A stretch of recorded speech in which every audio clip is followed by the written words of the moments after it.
Watchful police cameras like these have some people thinking Big Brother. You have a right to privacy in that you have a right to have government not watch what you do. To others, they are a dazzling new crime-fighting tool. No city in America has a surveillance system as vast and sophisticated as the one here in Chicago. Cameras big and small seem to be almost everywhere. The live footage is watched around the clock at a city command center. Police and fire, and people on the lookout for threats of terrorism. Hundreds of privately owned cameras on office buildings, shops, and restaurants also looped into the system. Now, more cameras are going in. Police say so-called covert cameras may be next, as small as a box of matches. And here's the amazing thing. The citizens of the city of Chicago have never got a chance to vote on any of this. Welcome to the program. Say, don't we enjoy our modern conveniences? Well, for the next 2 weeks, we're going to consider how these conveniences really are kind of working against us and how they're monitoring us, tracking us, keeping a record of almost everything we do, what we buy, who we know, etc. And it's why the big tech companies, well, they're called masters of the universe. And they will serve a master eventually. That would be the Antichrist. Now, I've had Pastor Billy Crone at one of my events, Understanding the Times 2018, had him on air numbers of times, and we are carrying his DVD set on modern technology. It's in our online store. We'll say more about that as we go into the programming for the next 2 weeks, because as I perused, quite frankly, the DVD set is 16 teachings on modern technology and their intrusion into our lives. I know we think that the technology is all good, but honestly, it's got a very, very dark side because it's actually revealing that we have absolutely no place to hide, perhaps other than under the shadow of his wings. Pastor Billy Crone, welcome back to the program. Thank you, Jen. It's always great to be on. You're drawing from a number of passages in the presentation that I viewed, including Daniel 12 and the first few verses there. Obviously, you're drawing on Revelation 13, but let's just start here with the Daniel 12 passage. And you set the stage with your presentation talking about the increase of travel, the increase of knowledge. Let's just spend a moment here on the increase of travel, which actually can probably be summed up rather quickly, but go ahead. You actually sum it up quite effectively. Yeah, and again, you got to keep in mind the historical context and timing of when Daniel makes this prophecy. It says there in Daniel 12, there's two signs to indicate, to use his phrase, that you're in the end of times. And those two signs are that people would be going to and fro, and the context is a global basis, so people would be traveling on a global basis like never before, and that there would be this increase of knowledge, apparently around the world like never before. Those two things are not only going on, Jam, but those two things are something that are, by and large, recent developments in the last days. They're a part of our life, so much so that we don't even think about these things as major mega Bible prophecy signs that we're living in the last days. And they are. And again, that first one, the travel, that's all we do today as a society around the world. We travel, but we don't put it into play with what the Bible says. Every aspect you can think of how we currently travel is on a rapid scale. Like, for instance, you take the traveling on land, right? The fastest that man was able to travel for centuries and centuries, and never changed, was basically horseback, about 30 miles an hour. But you look at us today, and what are we doing? We've gone from the horse to the horseless carriage, i.e. the car. We got a top speed of 30 miles an hour to hundreds of miles an hour, and that's just the amount on land. It's not just the travel in general, it's the means of which and how we travel on land, and the fact that that's increasing. The average person today now travels 16,550 miles per year. In some people, it's obviously much more than that. And we could go just about anywhere you want. In fact, they're saying, listen to this, Jim, they're saying it's estimated by 2035, there will be 1.7 billion cars on the road. And if you do the math, that's about one car for every 4 people on the planet. And then even recent developments with travel in the land, it's not just we're satisfied with driving our cars anywhere around the world as much as we want, but it's also the cars are being automated. And this is recent developments. This is just in the last few years.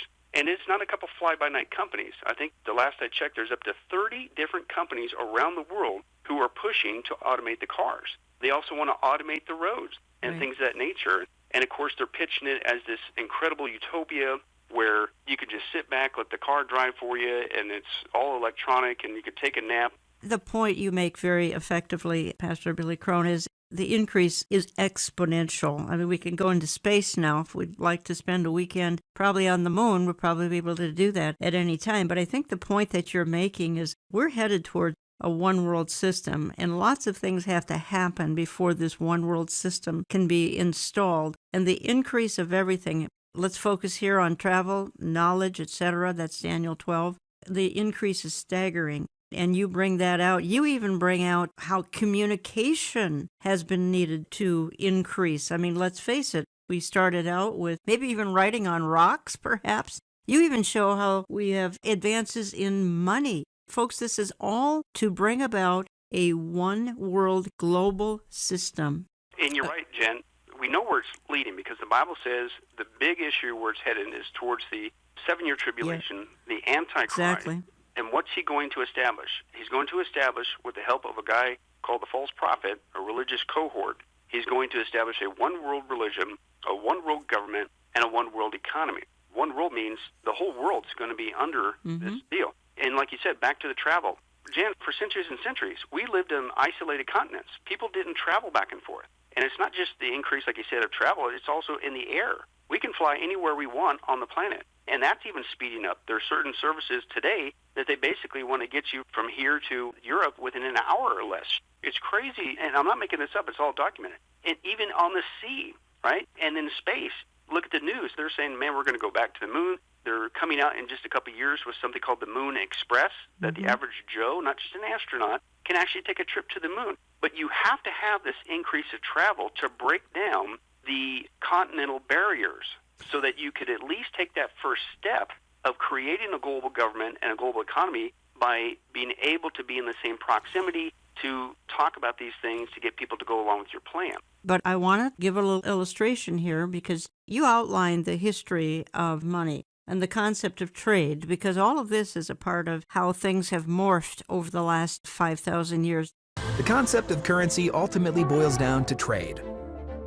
As far as historians know, the barter economy was the only form of trade until 3000 BCE, when the shekel started being used as the first standard unit of currency. Money as we know it today started to take shape around 600 BCE, when the first national currency was created. Coins were standard in civilizations around the world until the Song dynasty printed the first paper money. Backed by gold, silver, and silk, paper currency was lighter and more convenient to carry. In the Middle Ages, the concepts of banking and commercialized debt emerged. While lending occurred throughout history, Italian merchants started turning a profit by financing the sea voyages of other traders. In the centuries that followed, the Industrial Revolution allowed people and ideas to move more freely. The movement of money wasn't far behind. Money wires made it faster and easier to send money across the world. Lending took on a new, more convenient form when the Diners Club began issuing credit cards that could be used at multiple locations, unlike the single-store cards before them. The advent of the internet bred digital payments like online wire transfers and e-commerce. And in the last 20 years, our phones have become extensions of our wallets. Even to this day, money continues to evolve. In 2008, anonymous coders released Bitcoin, the first decentralized virtual currency on the internet. So you can just see there's a progression, and that's what we're going to be covering here for the next 2 weeks, is the progression of how various things from knowledge to travel to money to eventually morphing into even a cashless system, eventually into a chip, how it's all falling into place. Billy Crone, let me just ask you this. Obviously, how it's all morphed so incredibly fast is absolutely staggering. And you bring out an interesting point here because you say that there's going to have to be an ultimate delivery system for one world. I want to jump to that for just a moment because you feel that that ultimate delivery system is kind of in place now. Let's just talk Amazon for a moment here. And they're even talking about eventually suggesting that they put a chip into every order that they sell, which then can obviously be tracked. Talk to me about that for just a moment. Yeah, the distribution factor is very important.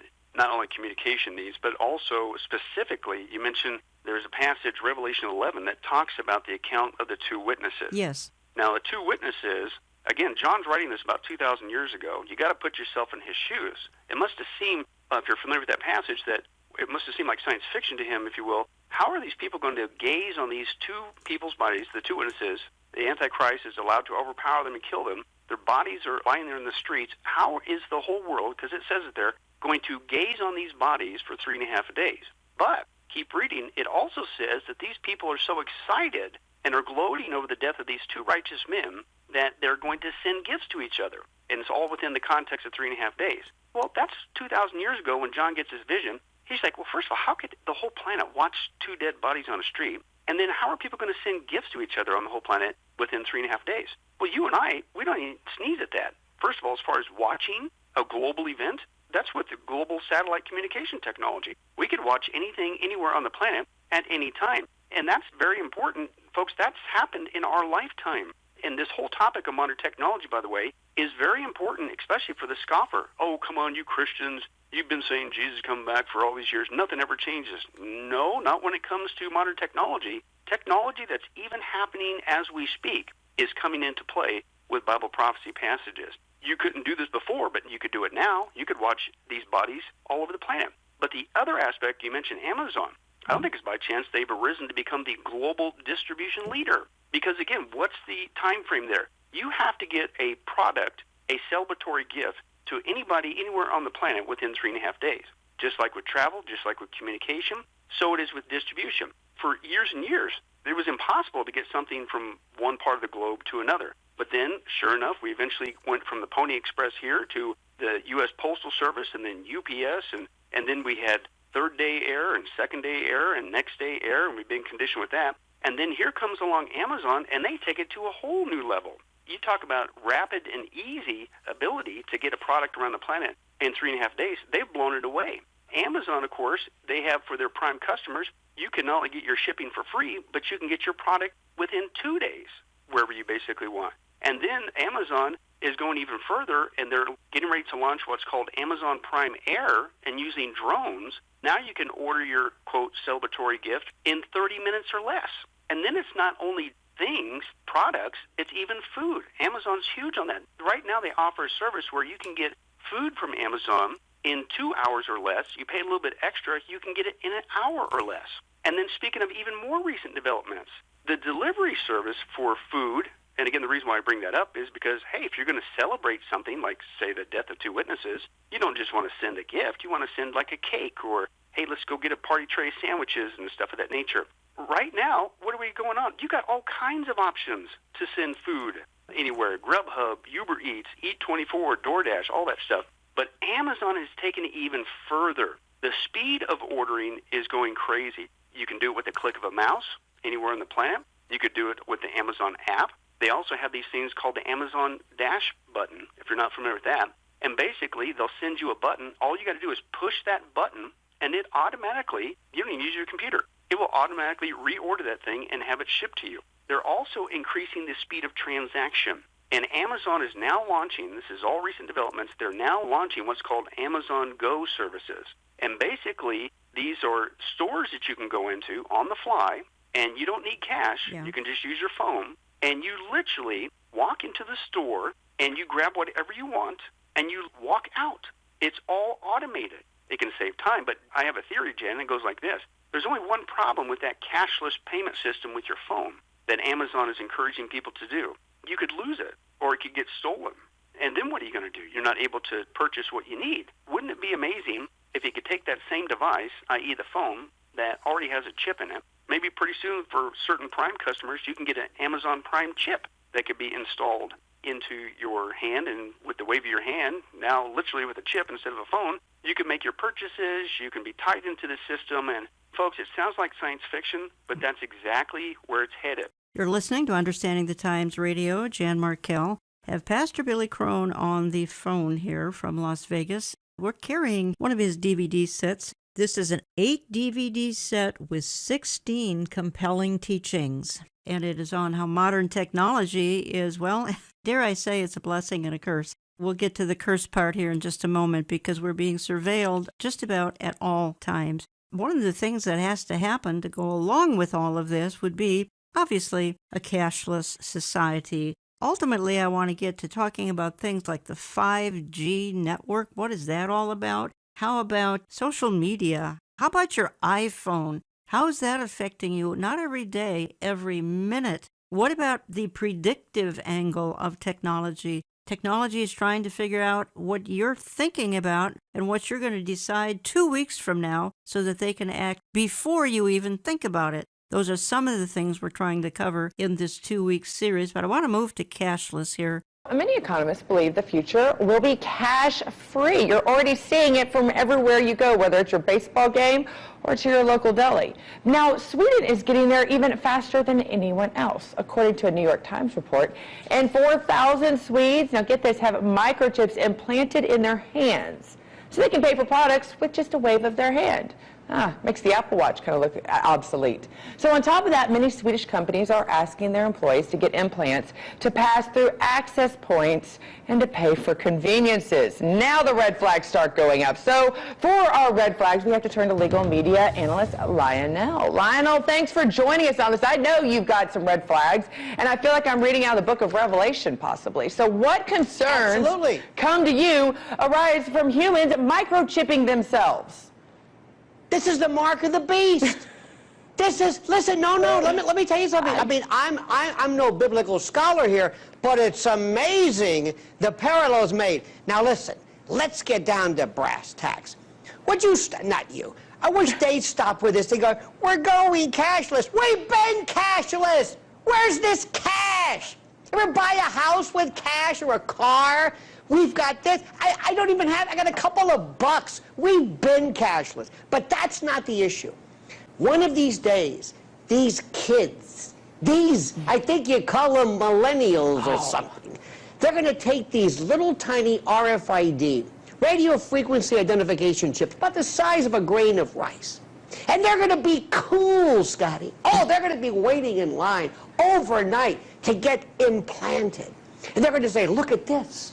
I can go to the drugstore. I can go to a cab. Isn't it great? How cool am I? Look, I've got this little embedded chip. And they'll say, they have medical records. And you're going to do that to grandma and grandpa in case, God forbid, they have some kind of dementia they're walking off. I mean, after all, we have it in our dogs, right? It's like OnStar for human beings. But here's the catch. One of these days, God forbid, Scotty, they find you guilty of something. And you go before a court. And they say, we're going to sentence you to prison? No. We're going to turn your chip off. And you don't exist. These are some of the clips that are contained in this 8 DVD set that you can actually see these clips if you'll watch the program on our YouTube channel. It's under Jan Markell and Olive Tree Ministries. See some incredible things that are inserted into this production. Pastor Billy Crone, cashless, he's right. I don't know where you found this clip. He says, what do you think, this is the mark of the beast? I think he's saying, of course it is. It's been around, really, for a while, the cashless idea. He's right. We don't buy a house with cash. Yeah, exactly. And again, it's just like all the other things we've mentioned with communication, distribution, travel, slowly but surely, like a frog in a pot. Right. We've been warmed up to this idea. Why? Because we know where the end game is. It's going to head towards a global system of the Antichrist that's a one-world government, one-world religion, and a one-world economy, and dare I say, cashless. Now, the reason why we say cashless is because I think that's the common sense interpretation of Revelation 13 and the mark of the beast. It says that he controls all the buying and selling, and people access it through a mark in their right hand or forehead, i.e. a biometric system, which we're already warmed up to. Obviously, that means it's got to be some sort of electronic payment system, because what do? The mark is just taping $20 onto the back of your hand and paying for something? No, it's got to be electronic. Well, as he said, and folks, that's what's so wild about those clips. These are secular people. Yes, but exactly. Secular people. Yeah, and they even admit this is the mark of the beast. And where's it headed? A horrible society where they're going to say, you do what I say or I'm going to, quote, turn off your chip. That's Revelation 13, written 2,000 years ago. That's right. Even the lost admit that.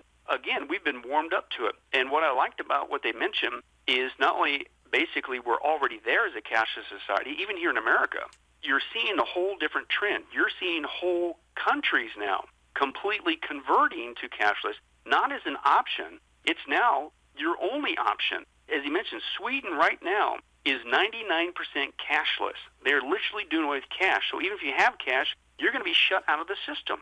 And other countries are following suit very, very quickly. And then they've developed, you mentioned, Jan, this 5G network. Talk about recent developments in our lifetime. People are thinking, well, what's the big deal about 5G? Why is that a hot topic? Well, let me give you what the 5G network will do. The old 3G network, if you wanted to download a 2-hour film, it would take you 26 hours. The new 5G network, 3.6 seconds. And you're thinking, okay, so what? So I got faster download speeds. What they want to do with this 5G network is not only offer it around the world, but it's going to tie, every person, every product to this global matrix system that we call the Internet. And this new system, the 5G network, finally they have the speeds capable of doing that. The term that they use is called the Internet of Things, or IoT. And they're pitching it as this wonderful utopia where now with these increased speeds, we can connect your smart home with your smart car to your smart office and your smart watch and your smartphone and your smart appliances. And this thing will be able to constantly monitor you, know you better than you, follow you, track you, order for you. And won't it be great? No. You've provided a really good clip in your DVD set too, Billy. That is 4G, the mobile network that's used around the world to make calls, send messages and surf the web. Now there are plans for 4G to be replaced by, you guessed it, 5G, a new faster network that has the potential to transform the internet. 5G is a software-defined network. It means that while it won't replace cables entirely, it could replace the need for them by largely operating on the cloud instead. This means it will have 100 times better capacity than 4G, which will dramatically improve internet speeds. For example, to download a 2-hour film on 3G would take about 26 hours. On 4G you'd be waiting 6 minutes, and on 5G you'll be ready to watch your film in just over 3.5 seconds. But it's not just internet capacity that will be upgraded, response times will also be much faster. The 4G network responds to our commands in just under 50 milliseconds. With 5G, it will take around 1 millisecond, 400 times faster than a blink of the eye. Smartphone users will enjoy a more streamlined experience, but for a world that is increasingly dependent on the internet just to function, a reduction in time delay is critical. Some experts predict that by 2025, nearly half of all mobile connections in the US will be 5G, a greater percentage than any other country or region. Pastor Billy Crone, after that we're going to have 6 and 7 and then 8G? And is the purpose of all of this simply to micromanage every human being? Oh, absolutely. I mean, let's just deal with the facts. Hey, the governments around the world care so much about the people and their citizens that they just want to ensure that we have faster download speed. Right. Look, there's always a method to the madness. Right. The reason why they need to have this kind of sufficient speed is to make sure that they can connect every single product, every single person on the planet all at the same time in a continuous, nonstop monitoring system. They say it's going to lead to a life beyond your wildest dreams. I say, biblically, it's going to lead to the fulfillment of Revelation 13. Because you put yourself back in that context, how in the world is this guy going to literally control the whole planet, micromanage it, know what people are doing or not doing, control even what they're buying and selling? You not only need to create a global network for people to be tied into, think about it, you have to have the global infrastructure to handle rapid knowledge transfer of these people and products around the world. Guess what? Folks, that system is being launched right now. It's called 5G. And you said something interesting in this DVD set, and folks, I'll tell you more about that in the next half of the programming here. You said whenever you see the word smart, just insert the word Big Brother. And I think that was a very profound, simple little statement. I just said it's profound yet simple because we've got smartphones, we've got smart TVs, we've got smart refrigerators for that matter. So do we even have to be afraid of our refrigerators? Believe it or not, that's the level of micromanaging that they want to know. That's exactly right. Not just on the outside of the home and out there in the world. They plan on moving this whole system, and they're already doing it, inside the home. They want to dictate every aspect of your life, including, of course, buying and selling. But you are going to be like a cage rat system on a global basis. They'll know everything. They'll know your thoughts, your behaviors, your patterns. They'll even be able to build such huge dossiers on you, and they already are, by the way. They will know you better than you. They will know when you need something. Go back to the smart fridge. That smart fridge will order things before you're even out because it knows your patterns of eating.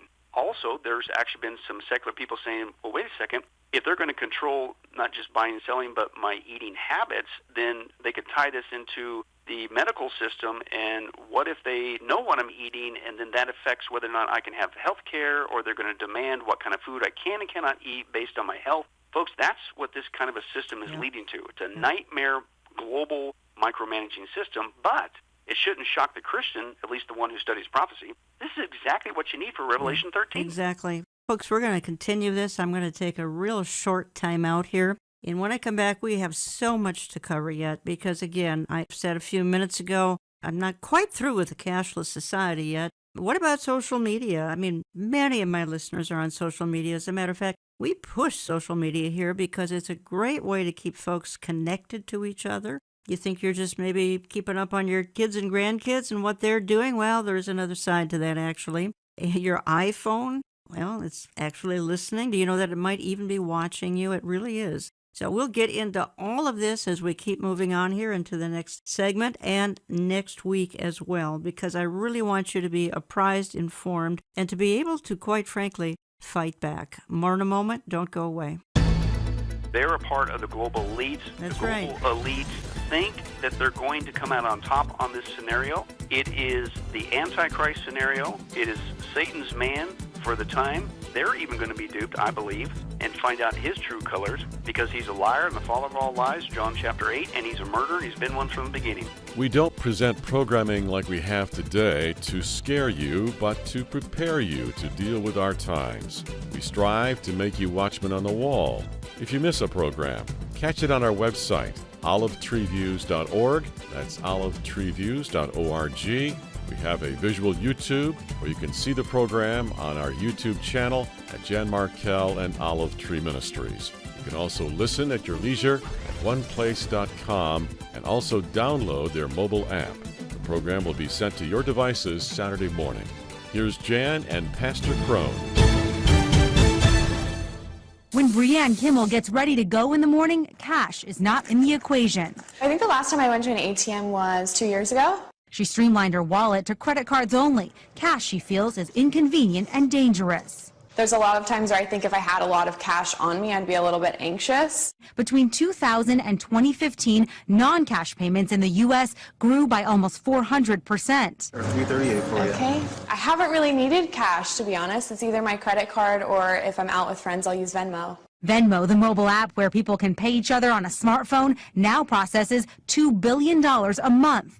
This year, Apple added similar payment capabilities in iMessage. These free services are so popular, 30 major banks recently launched a competing product called Zelle.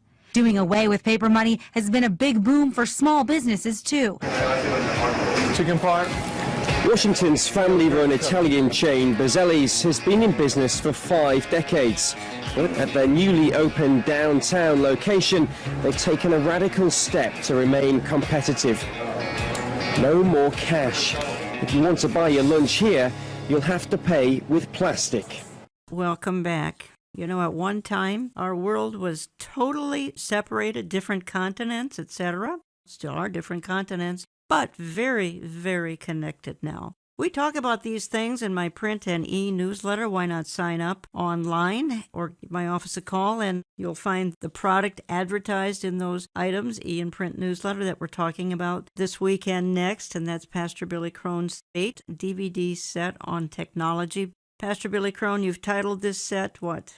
Modern technology. Modern technology. And that's a part of your series on how the tribulation is rising. So this one is on modern technology. What we've been talking about here for the first half of the program, well, we've tried to hit a lot of topics. Pastor Crone, I want to go back a little bit to this cashless system or cashless concept because I just said all global economies are now connected. At one time, the world was very separated. And then we talked about how things have sort of morphed into everything as travel, communication, distribution system. Everything is morphing faster and faster and faster. In the last 100 to 200 years, now we even have a World Bank. We have a World International Monetary Fund. We have the World Trade Organization. All of these things, we have universal monetary system is clearly on the way. No coincidence that cash is going away. Yeah, and again, it's a step-by-step process. Yes. In fact, that's the other aspect that's going on,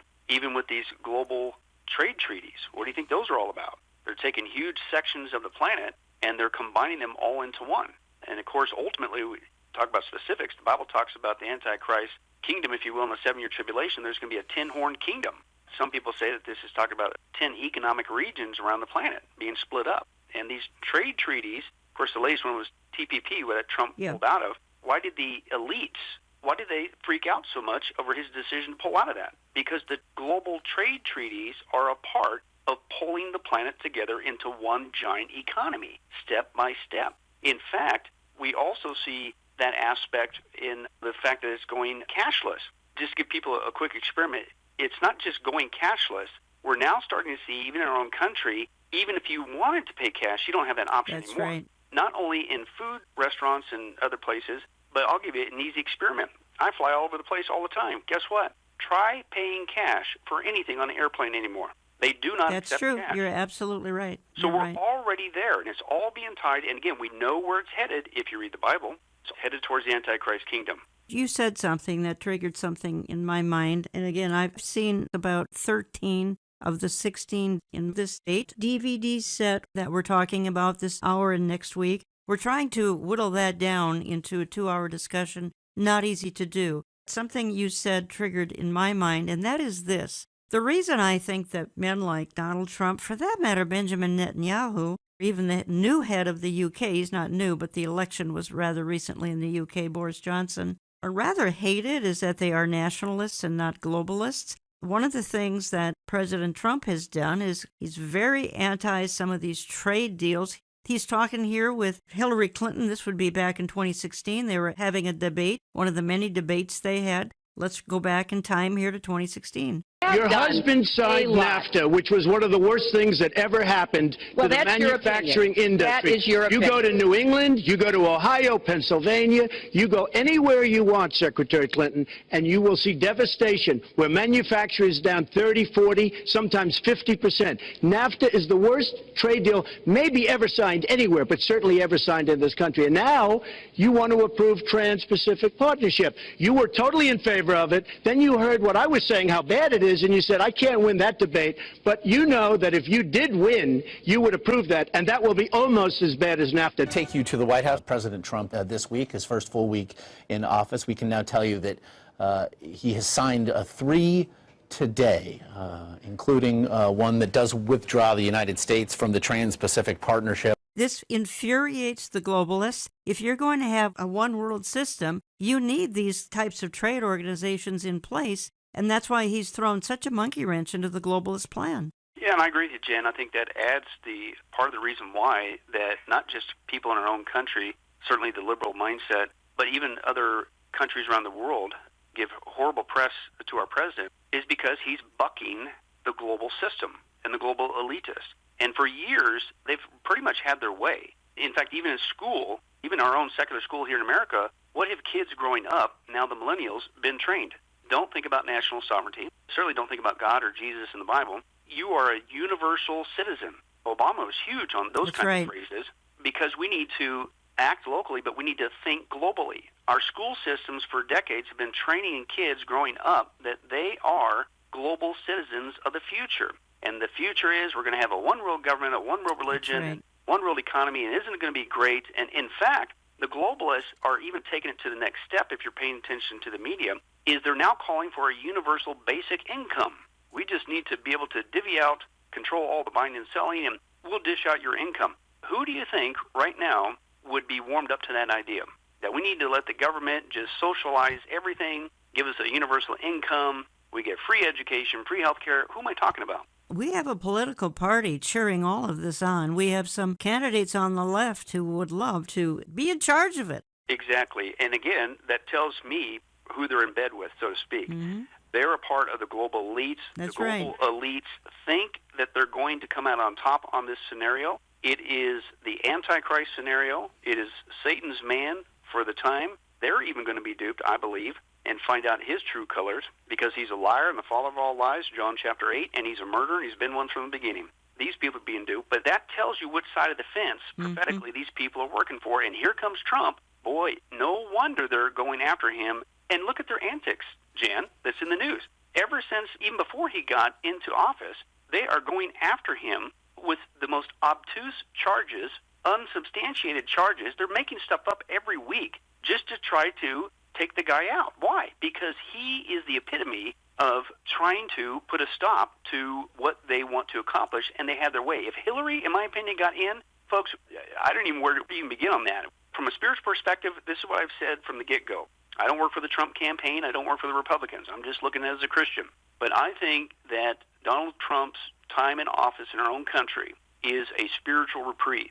As the church, we need to be responsible with this reprieve and get busy about God's plan, which is living for Jesus and sharing him with as many as we can, because ultimately you are not going to stop the 7-year tribulation.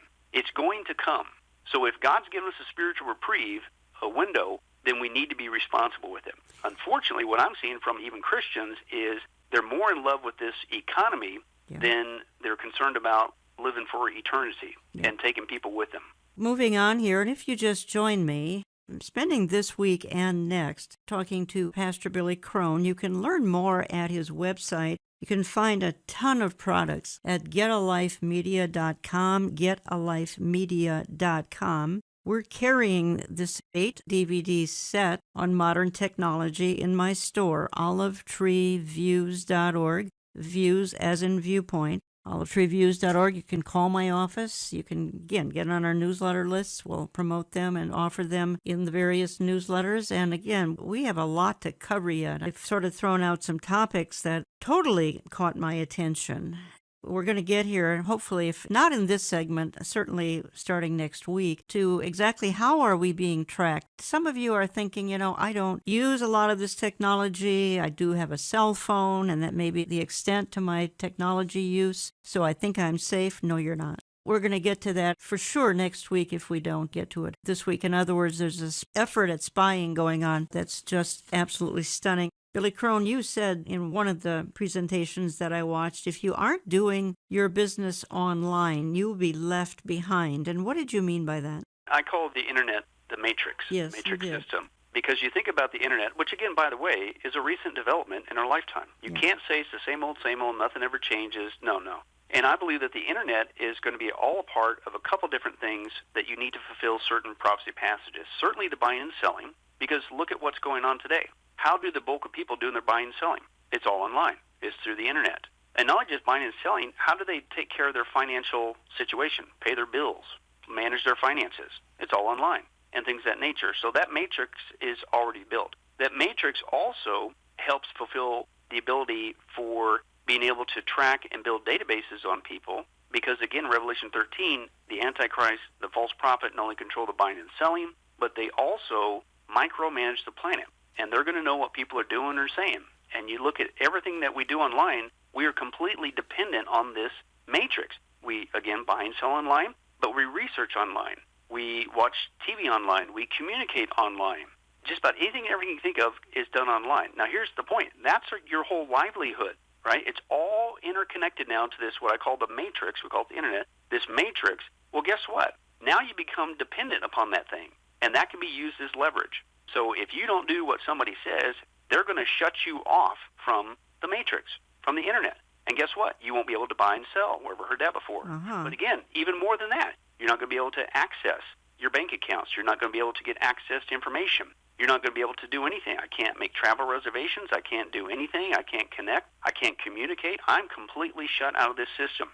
All that is already here, and somebody really could have the ability to shut people out of a global system. We don't call it the mark of the beast system or anything of that nature, but we just call it the internet. I believe it's the hub needed to connect all people around the planet and create a system where you basically are given permission or that's taken away from you. You used the term in your presentation, the cyberazzi. I'd like to play a short clip and come back and then discuss that. They've been called the cyberazzi. Largely unknown companies that buy and sell personal information on virtually everyone across the country. data marketing is now a $300 billion industry. They know more about us than we know about ourselves, and they can actually predict what we'll do in the future with a high degree of accuracy. There are hundreds of data brokering companies in the U.S. One of the largest is a company called Axiom, based in Little Rock, Arkansas. In case you missed it, this company recorded sales last year of more than $1 billion. This is the first TV interview Axiom's chief executive has ever granted. So we collect data, and we use that data about people to give them more relevant advertising and help businesses make better decisions about marketing to those people.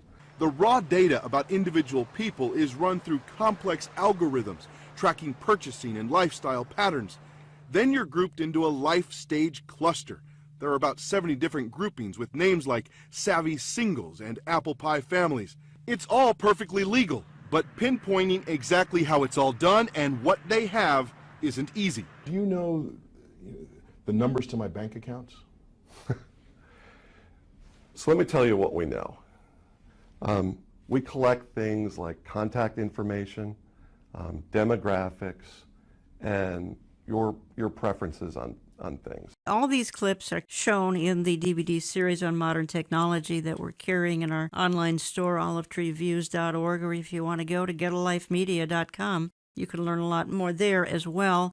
Billy Crone, some people would call this perhaps something innocent like what you just heard. That's nothing but, can I say, surveillance capitalism? It's really kind of harmless. All right, so they want to know what our favorite car is or restaurant is, something like that. So what?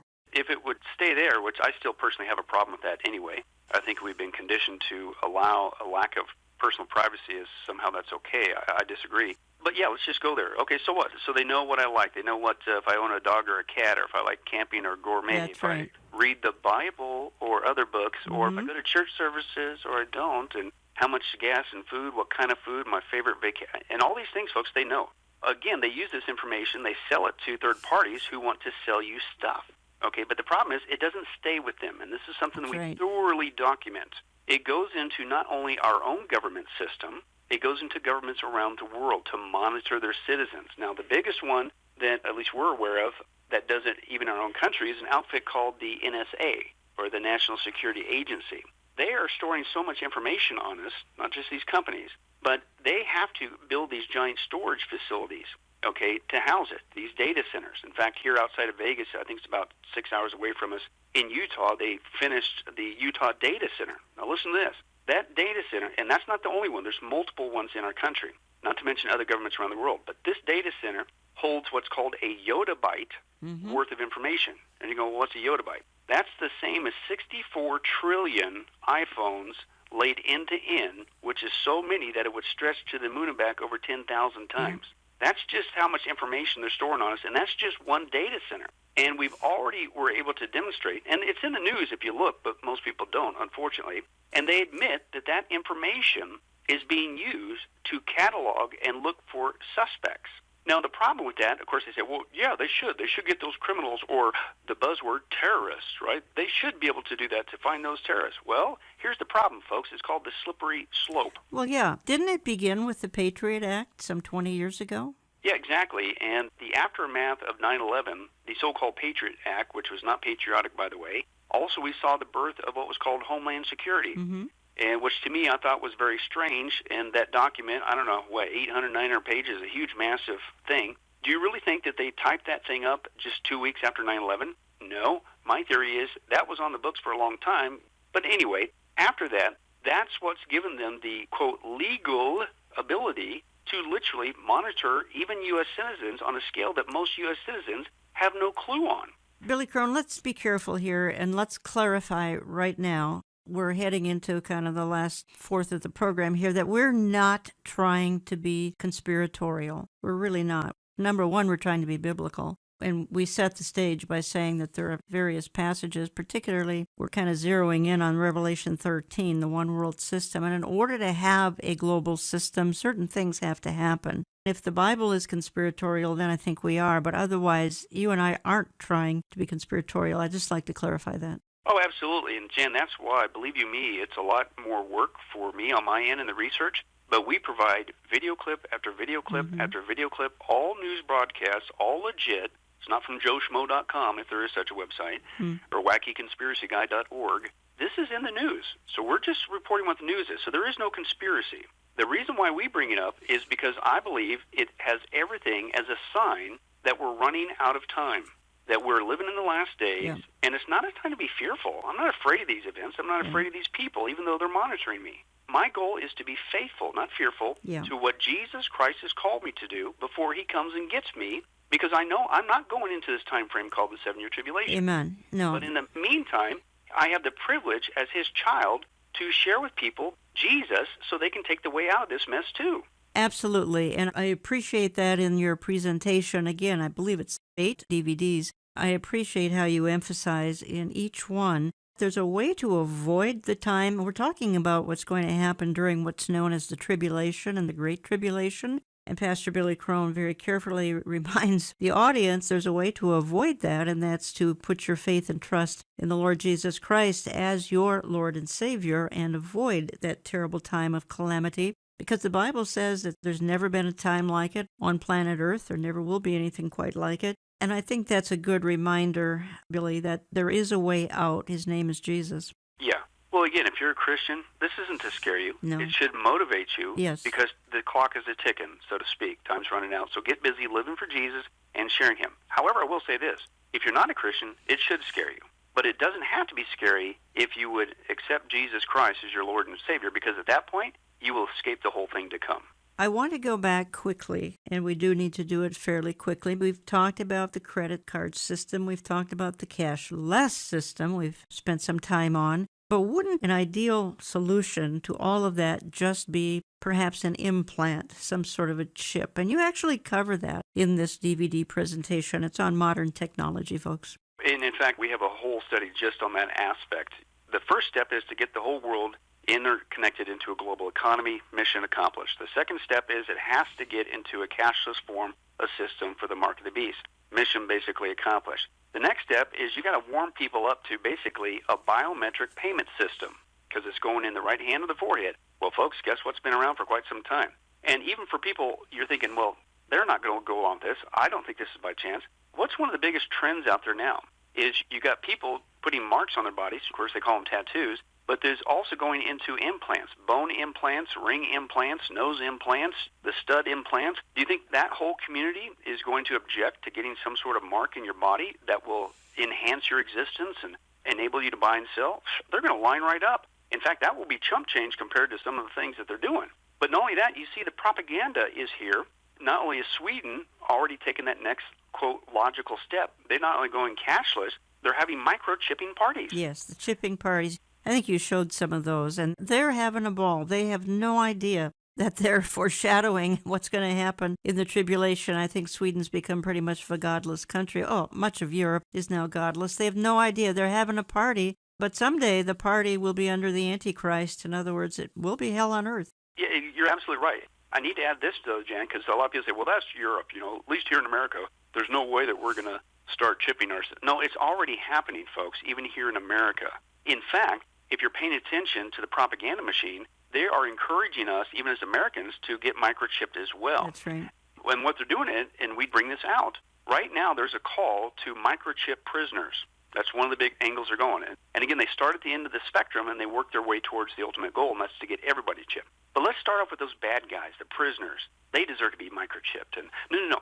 How about the medical industry? Aren't you glad the government's taking control of that thing? We actually share a clip from Dr. Oz, his show, and he is promoting the microchip implant for medical purposes, and he even calls it, quote, the next great thing.